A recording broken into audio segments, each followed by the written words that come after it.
Hello everyone, आज मैं आपको एक छोटा सा कॉन्सेप्ट एक्सप्लेन करने जा रही हूँ।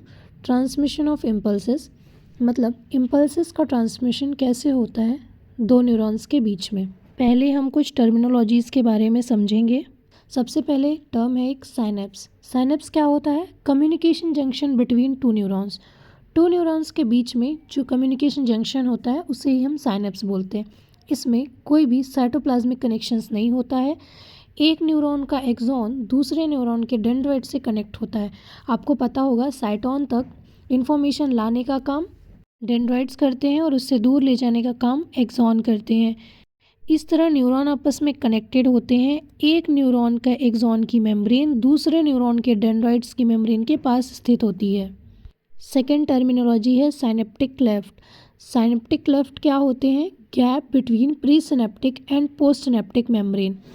प्री सिनेप्टिक मेम्ब्रेन और पोस्ट सिनेप्टिक मेम्ब्रेन के बीच में जो गैप प्रेजेंट होता है उसे ही हम साइनेप्टिक क्लेफ्ट बोलते हैं। Direct transmission of nerve impulse के डायरेक्ट ट्रांसमिशन में यह हेल्प करता है। साइनेप्स दो टाइप के होते हैं। फर्स्ट है इलेक्ट्रिकल साइनेप्स और दूसरा है केमिकल साइनेप्स। इलेक्ट्रिकल साइनेप्स वो होते हैं जिनके बीच में pre synaptic membrane and post synaptic membrane के बीच का गैप 0.2 nm होता है। ये गैप बहुत ही कम होता है जिससे इम्पल्सेस का ट्रांसमिशन इलेक्ट्रिक की स्पीड में होता है। जैसे इलेक्ट्रिसिटी का फ्लो होता है काफ़ी स्पीड से, वैसे ही इसीलिए इनका नाम इलेक्ट्रिकल साइनेप्स रखा गया है, लेकिन ये हमारी बॉडी में प्रेजेंट नहीं होते हैं।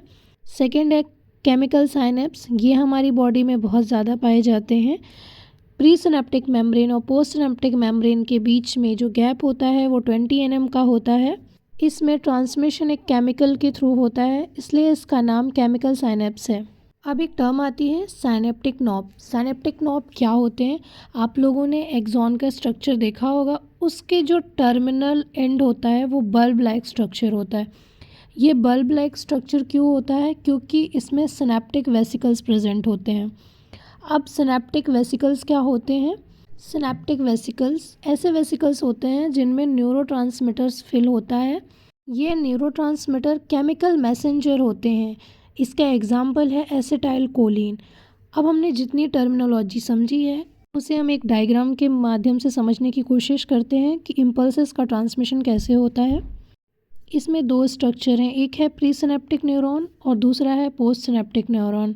प्री सिनेप्टिक न्यूरॉन में जो स्ट्रक्चर दिखाया गया है वो एक्सॉन के टर्मिनल एंड साइनेप्टिक नॉब का है।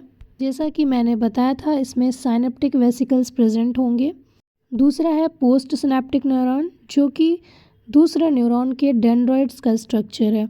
अब प्रोसेस की बात करते हैं तो जब इम्पल्स या एक्शन पोटेंशियल एक्सॉन टर्मिनल तक आते हैं, इससे मेम्ब्रेन का डीपोलराइजेशन होता है और voltage gated calcium channel open हो जाते हैं। वोल्टेज गेटेड कैल्शियम चैनल के ओपन होते ही कैल्शियम आयन डिफ्यूजन के थ्रू अंदर प्रवेश करने लगते हैं। क्योंकि कैल्शियम आयन की कंसंट्रेशन बाहर ज़्यादा होती है, ये कैल्शियम आयन अंदर वेसिकल्स के मूवमेंट को स्टिमुलेट करते हैं कि वो मेम्ब्रेन से अटैच हो जाएं। साइनेप्टिक वेसिकल्स मेम्ब्रेन से अटैच हो जाती हैं, अपना न्यूरोट्रांसमीटर सिनेप्टिक क्लेफ्ट में रिलीज़ कर देती हैं।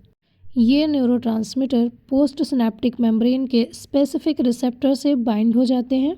इसके कारण ligand gated sodium channel open हो जाते हैं और आयंस का अंदर प्रवेश होता है। पोस्ट सिनेप्टिक मेम्ब्रेन में एक्शन पोटेंशियल का जनरेशन होता है। मेम्ब्रेन पहले रेस्टिंग स्टेज में थी, अंदर की तरफ नेगेटिवली चार्ज्ड आयंस ज़्यादा थे। सोडियम चैनल के ओपन होने से, सोडियम के अंदर प्रवेश करने से अंदर पॉजिटिव चार्ज हो जाते हैं। इसी प्रोसेस को एक्शन मेम्ब्रेन पोटेंशियल भी कहा जाता है। ये प्रोसेस बहुत ही कम समय के लिए होती है क्योंकि ये चैनल्स बहुत कम समय के लिए ओपन होते हैं। होप सो आपको कॉन्सेप्ट ईजी वे में समझ में आया होगा।